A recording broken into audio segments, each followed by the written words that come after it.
Welcome to Friday, guys. Hope you've had a great week. And as always, I'm really pumped to talk about this topic today because I've seen it play out through my own life quite a bit as well with this being overly responsible. And I tell you what, it creates so much exhaustion. It creates anger, it creates resentment, creates disease within the body, whether that's adrenal fatigue or perhaps Hashimoto's, like thyroid issues. It tends to increase weight gain. Hey Ken, hey Chris, great to have you guys on. It tends to really impact our life in so many ways, and it's not conducive for great relationships either. A lot of the time what actually happens, hey Sandra, great to have you on too, darling. Thanks for saying good morning to Chris. This overly responsible thing can be like this big, massive weight that we can feel like we're carrying at times. It feels like a big burden. And quite often, like I said, one of the side effects or one of the symptoms of this is feeling really, really angry and feeling really resentful as well, or feeling like we're used or we're not appreciated or we're the doormat or any of those things. Hey Dee, great to have you on, darling. It's one of those experiences, I think, where we can quite often feel like the victim or the martyr, and like I said before, it really does impact like so many areas of our life, but most of all our personal relationships and also how we feel about ourselves. So our relationship with self, of course, which is one of the most important relationships. If we're not valuing ourselves, if we're not taking great care of ourselves, then this is, really starts to impact other things as well. Now, with the overly responsible thing, you may already be aware if you're doing this particular behavior or you notice this particular pattern within yourself as well. Hey Teresa, great to have you on, hun. So what you'll notice is that quite often you're the one that picks up the pieces, or you're always there for others, or you're the one that stays back and tidies up, or you're the one that gets up early and gets everything done so that you're taking care of everything for everybody else. And what I found for myself personally was it was actually a way of, when I was freaking out internally, which I wasn't aware of, not consciously aware of, but when I was freaking out internally, was actually a way that I could try and control my world, which is not always helpful. Hey, gorgeous Erica, great to have you on as always, darling. Hey, Imogen, lovely to have you on too, darling. And if anybody's got any questions around this, or you notice this pattern playing out, or perhaps, you feel really challenged around this, because it's taken me literally years and years and years to kind of prize myself from pull myself away from this continued pattern that has showed up, because it can feel really scary. I know when I first became a single mum, of course I needed to be responsible for providing for my kids, protecting my kids. There was so much within that, and it can feel, like I said, like this huge big burden that we're carrying, and of course anger and resentment, particularly if we're the type of personality that tends to store it all or repress it all or push it all down and go, oh, it doesn't matter, but really it actually does, and we're not being truly honest with ourselves, then this is the flip side of being overly responsible.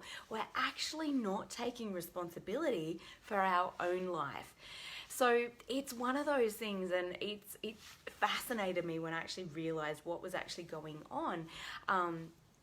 Was that I was so busy taking responsibility for everyone else that it wasn't actually, it was a way of avoiding or not actually having to confront having tough conversations, or speaking up for myself, or saying that this isn't okay, or setting healthy boundaries, God forbid, all of this crazy stuff. So this is how, wherever you're being overly responsible, in my experience and from working with over 1,600 people over the years, probably more now, to be honest, there's always a flip side of where we're actually not taking responsibility. And often anger, I really feel like anger is a sign of deep hurt, or a cover for deep hurt. So if we feel really angry,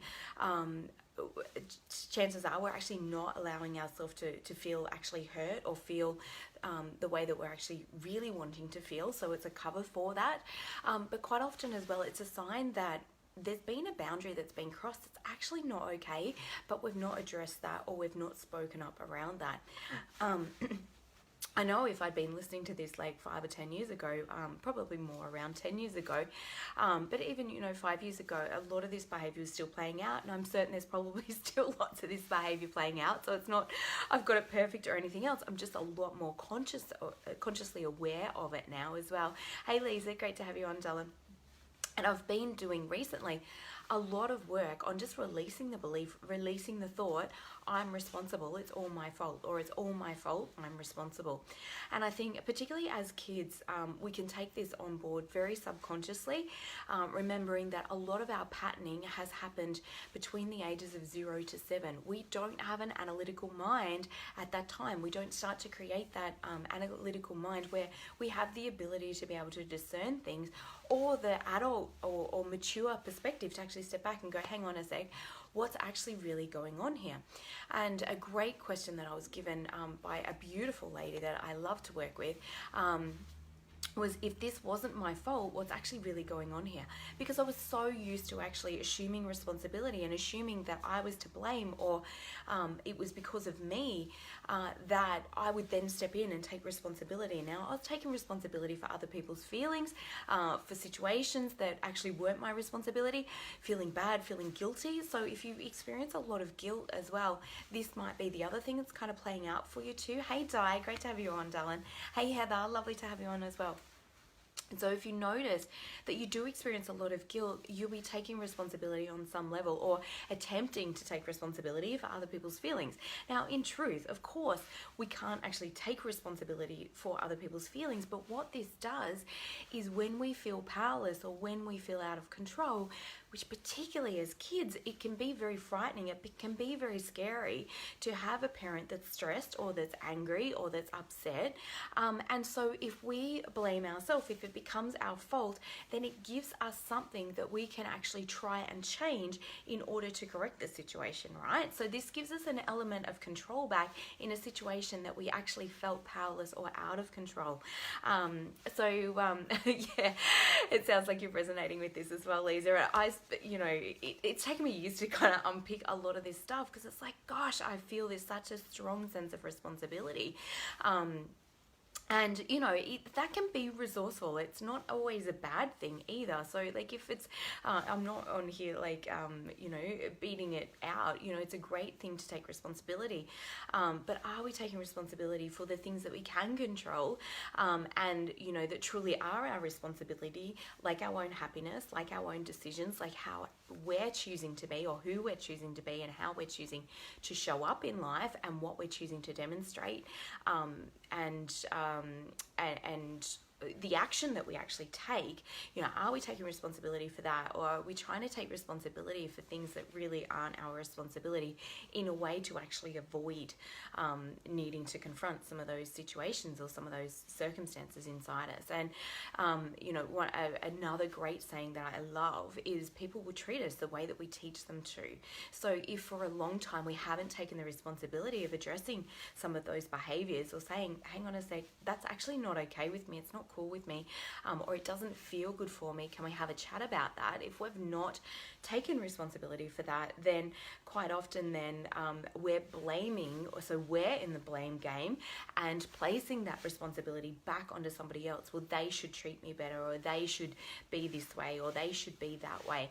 And this is where, like, you've got two people feeling powerless, feeling disconnected with their own sense of power as well, that then are trying to get control back from trying to control somebody else, or trying to control a situation.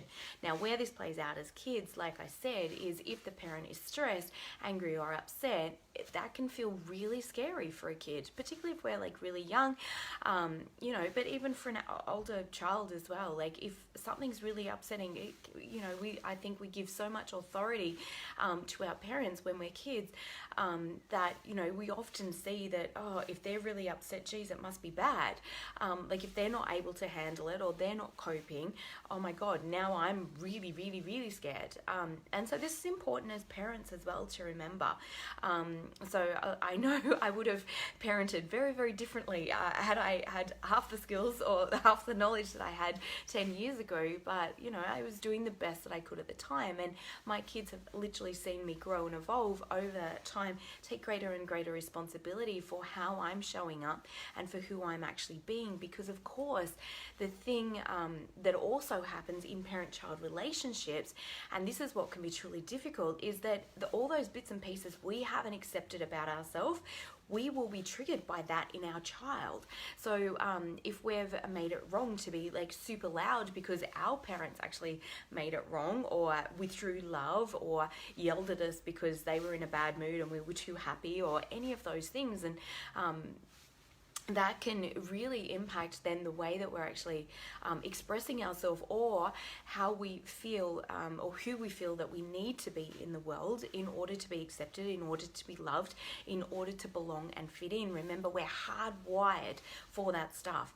And so like our ego survival mind will scream like literally blue murder if, you know, we're doing anything that might buck that current, that might throw that system out, because our greatest need as humans for the ego survival mind is to belong and fit in, because our very survival depended on it when we were kids, when we were babies. If we're not held, if we're not cuddled as babies, or shown some form of attention, whether it be negative or positive, we will actually die.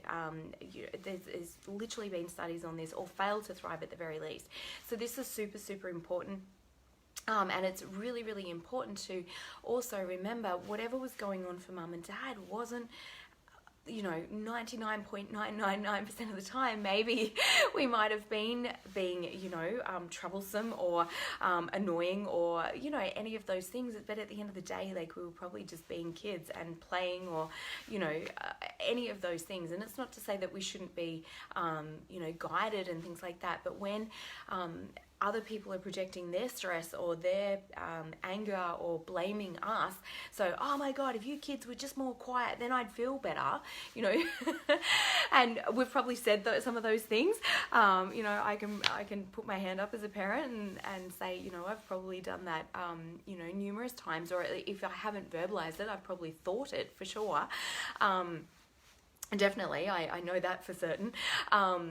But, you know, like, and our energy carries a message to our children as well. So when our kids feel that, like when we're withdrawing our love through stress, and we might have experienced this in a parent-child relationship as well, and particularly if you don't have kids of your own. Hey, Joe, great to have you on. Hey, Christy. Then this can really kind of play out as well, where so if you don't have kids of your own, you'll be still triggered by that from others, simply because it was so painful as a child to have that love withdrawn from you. So then you start taking responsibility. And for me, like, being quite hypersensitive, and I think, you know, we're all very sensitive to kind of our environment or what's kind of going on, whether we're actually consciously aware of that or not, but we're being impacted, we're being influenced all the time by this.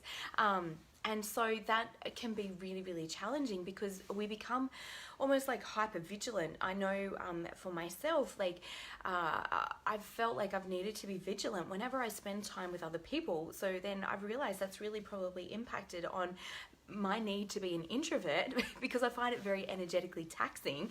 I'm saying that absolutely with love. And the more that I clean this up, the more that I clear this up of letting go of trying to be responsible for other people's feelings, or trying to be responsible for how other people are experiencing life, you know, that's not my journey. It's not my stuff. And the more that I can just be open-hearted and present with people, because quite often we'll shut our heart energy down because it doesn't feel good, or because we haven't put those boundaries in place. So we're blocking off our energy. That's so physically exhausting. We are love. It's our natural way of expressing and being, is actually being that love. So when we close our heart energy down, it actually exhausts us, simply because it's like trying to stuff like a genie back in the bottle. You know, like there's this expansive energy that we're trying to jam back in, that we're trying to pack back in. It takes so much energy and effort to actually contain that which is uncontainable. Thanks, Lisa. So, you know, as we start to do more work on this, we can actually open our heart a lot more. We can experience a lot more love coming through our heart and experiencing greater and greater connection with other people without feeling like you need to protect yourself or guard yourself from others as well, because you're actually no longer taking responsibility for this. Hey Yang, great to have you on as well too, Dylan. Yes, absolutely, Joe. And you know, if things aren't feeling great, it's our responsibility to speak up. And that's where, like, the flip tail of being overly responsible for other people's energy, then we're actually, you know, we're in blame, or we're not taking responsibility for what's actually going on internally for us. We're being pulled out of our own center, and that's what triggers us the most. That's what bugs us the most, is we're no longer staying true to who we actually really are. We're being pulled by somebody else's energy or somebody else's drama or somebody else's stuff, and that's what actually bugs us. It's not actually the person. It's we're being triggered because there's something within us. And I can promise you, if you're doing this in one relationship, it will be spread across the board. You will be overly responsible with your work. You'll be overly responsible with your co-workers, with your kids. Like, you'll be trying to control the whole external world. And I'm reading just the most amazing book at the moment, The Untethered Soul. I haven't actually read a book that's really been able to articulate so clearly and so easily what actually goes on with the ego survival mind, and how we give it this impossible task, this impossible job of trying to keep us safe in the world by controlling others or controlling circumstances or controlling, you know, the external world, which is an impossible task. And it's why the mind can't ever shut up. Why there's constant chatter going on all the time, because it's freaking out all the time, going, oh, but what about this, but what about that? So that's where we feel out of control. So then we try and take extra responsibility in an attempt to get control back. We can't actually get control back by trying to control the external world. The only way we can feel a sense of in control is by controlling our own internal locus, our own internal state of who it is that we choose to be and how we choose to respond, which is our response ability. So I love how all of this kind of comes together. It's so powerful. Hey Maggie, great to have you on, darling. Hey Kirsty, great to have you on as well too, sweet. Just reading Erica's comment there. Yeah, thank you so much to Erica. And a lot of the time it's kind of like little stuff percolating away in me, and I'm like, oh my God, like I get so excited just about that new revelation for me, or what I've kind of got going on for me. And I know like I was doing some deeper unpicking around being responsible for other people's emotions, or like or what's actually going on in my heart energy when somebody else is upset or somebody else is not okay. And what I realized was, it's like, in that moment, I'd had a freak out. There was probably a time when my mum was quite stressed. I grew up in a very loving childhood. You know, my mum worked really hard though, and she was, both my mum and dad worked really hard. Hey Nini, great to have you on, darling. But, you know, and, you know, they're human. We're all human. We all have those moments where we hit that threshold and we'll lash out, either implode, so we stuff it all down, we repress it all, and we're like screaming internally. And honestly, you know, this is where like a lot of cancer, a lot of dis-ease in the body is created, because we've got all of these unexpressed emotions like bubbling away internally. Cancer, I truly believe, is internalized anger. It's anger not expressed. And so like we're either imploding, so we're like burning up internally, but on the outside going, yeah, no, I'm fine today, thanks. Yeah, no, all's good. Which of course is not being authentic. I've done it. I did it for years. I still do it occasionally. I'm much more open though with kind of going, where am I actually at, and giving myself the space and time to actually feel some of those emotions bubbling up. And quite often I find just having a good cry, really opening that heart energy. Hey Amanda, great to have you on, darling. Hey Marissa. And if anybody is or has been to the movies or loves to go to the movies, 5 Feet Apart, oh my God, that just like cracked my heart open. Like I just have not had for a long time. One of the saddest movies I've probably ever watched, which I normally am kind of like, I want the uplifting, I want the cheerful, but it was such a good reminder of how we close down our heart, of how we shut down our heart, and we don't express that love through fear, through guardedness, through practice of just restraining ourselves or holding ourselves back. And what the Untethered Soul speaks a lot about is how we end up with all of these little fractures, with all of these little pains in our heart, and every time something happens it triggers the old event, so therefore then we'll close our heart down to the new situation, even though it might be just a reminder of a past situation. So we're closing our heart down in that moment, and we're not truly allowing ourselves to really express our love and really just be present with whatever's going on at the time, and to feel those particular emotions. So many people are afraid of actually feeling their emotions. Let life live through you. It is just another one of my mentors. Hey Karen, great to have you on, darling. One of my beautiful mentors said to me, let life move you to the point of tears. And I know, like, at times when I felt like just overwhelmed with love, overwhelmed with gratitude, overwhelmed with just feeling so blessed and so filled up, like I will cry my eyes out, like literally, like my heart just feels like it's gonna burst. It's like all this energy is flowing out of it, and it's allowing that free flow of energy where all of these little fractures or these little broken bits from the past can actually come up and express themselves. And in the moment that they do, you're freeing yourself from that, because otherwise we're living our life to guard that wound. And so this is where we will hide out. And I notice myself doing this as well, so there's no judgment around any of this. Hey Amy, where I'll hide out, I'll say, no, I'm an introvert, I need lots of time by myself.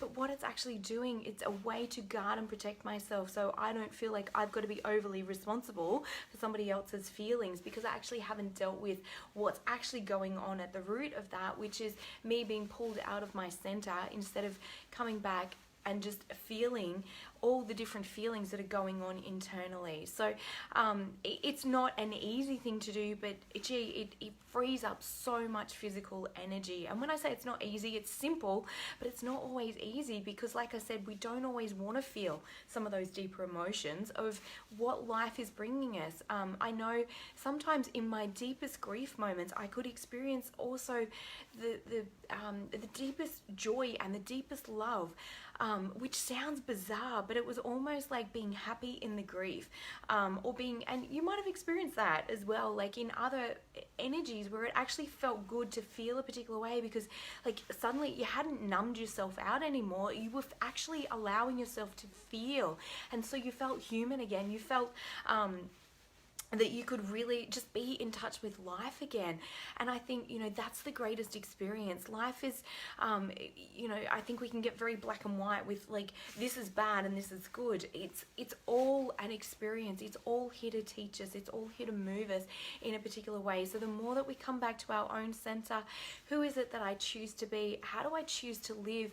And what I found really helped me just to keep my heart open even more. So to, be experiencing more of life through my heart, rather than living through my head, trying to block things through my head, trying to guard my energy. And when we do that, we really disallow so much synchronicity, so many blessings, so many opportunities that could really light us up and create an incredible situation where if we're guarded, if we're tense, maybe we're not, we've got that we're looking down, we're not connecting with others, we could miss out on such an amazing opportunity, either for our business or a collaboration of some sort, or just human connection. I think we crave there's so much at a base level, but because we've built these walls, because we've built this prison, we're so guarded that we're not actually opening ourselves up. And I'm off to Joe Dispenza's talk in a couple of weeks, which I'm super excited. Hey Joe, great to have you on. Hey Nick, lovely to have you on too, darling. I'm off to Joe Dispenza's, and he talks so much about being in that unknown state, and the ego survival mind hates it.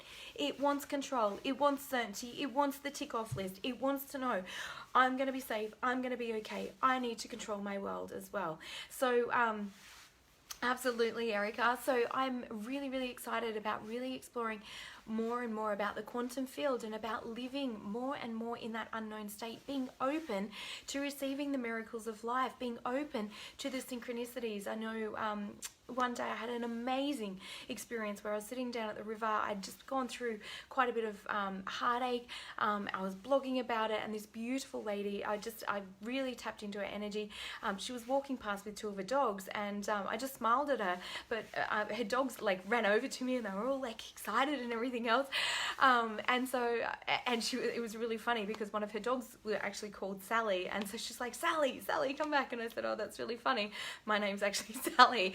And so like we started chatting, and I had this incredible conversation, like incredible, where she was in her 60s, but she'd lived a very similar life path to what I'd experienced previously. And it was like the older version of me coming to reassure me in that moment that I was totally okay. And when I hugged her goodbye, I've got goosebumps even speaking about it. We connected on such a deep level. Whereas if I'd been guarded, if I'm doing my work, like, you know, don't come talk to me, don't, have a great day. Like if I'd been like that, I would have missed just such an amazing, incredible opportunity. And when I asked what her name was at the end, she said Grace. And I felt so filled with divine grace in that moment as well. And I think we miss out on so many opportunities where we can allow the grace to fill our heart, where we can allow just so much good to flow through to us from that space as well. So I truly hope that's been helpful. Let go of taking responsibility for others. We can try as all we like, but you know, it's never going to really change the situation for them. It's just going to send us crazy and make us even more feeling out of control. So let go of trying to control others. Let go of trying to get that control back by trying to control the external. Our only job is to live life through our heart. Really, like at the end of the day, not always easy, but definitely simple. So one way to do that, thank you so much, Lisa. I agree. I'm feeling so much more open-hearted. I had an amazing session with my medical intuitive mentor on Wednesday, just to kind of crack things open again at the next level. I love that there's always another level. And really, like, I just spent a lot of time yesterday afternoon observing when I shut my heart down. And like, I did it all the time. And if you're not sure of what that might feel like for you, think of like your favorite animal, or like just like a really cute, fluffy pet. Like, I find that pets are the greatest for it, because it's like, it's that feeling. That's when your heart's open. That's where it's like, oh my God, yeah, like it's that feeling. When we shut our heart down, it's like, it feels numb. That's probably, it feels like there's a wall that comes up. So if you think of a time in the past where you felt really hurt, you'll just immediately feel it close and guard off. It's only subtle, so you do have to be kind of definitely consciously aware of what's kind of going on. But what I actually do to open my heart again, and it's just a simple choice at the end of the day, and that's what the Untethered Soul talks about, it's just a choice to keep our heart open, even in the hardest of times. And I've certainly had those moments where it's like, you know, feeling that pain, but it's releasing so fast because I'm allowing myself to express it through my heart, just through tears of joy and pain and gratitude and sorrow, or whatever's coming up. But it's really just allowing that energy to flow through the heart. And the greatest way that I've found to do that is to imagine that my breath is actually, I'm breathing through my heart. So I'm breathing out and I'm breathing in, I'm breathing out. But the whole time, that energy center is actually really freeing up. And I can promise you, it it will impact your physical energy like tenfold. So if you have been exhausted, tired, I can promise you, you're living from a state of fear, because it's when we shut down, that heart energy just blocks so much, because we've got energy coming through our crown chakra, moving, and it wants to move through to those base levels. You know, our base chakra is all about security and survival.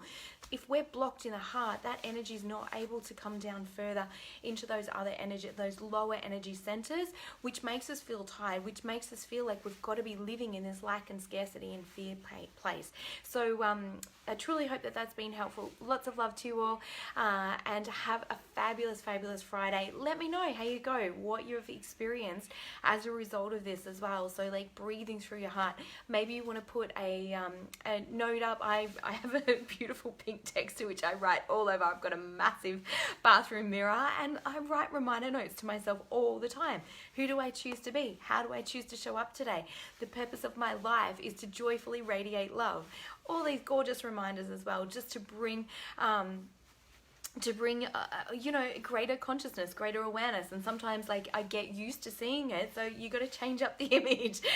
You know, we're so used to just putting the blinkers on and moving through life as well. So thank you so much, Erica. Thank you, Di.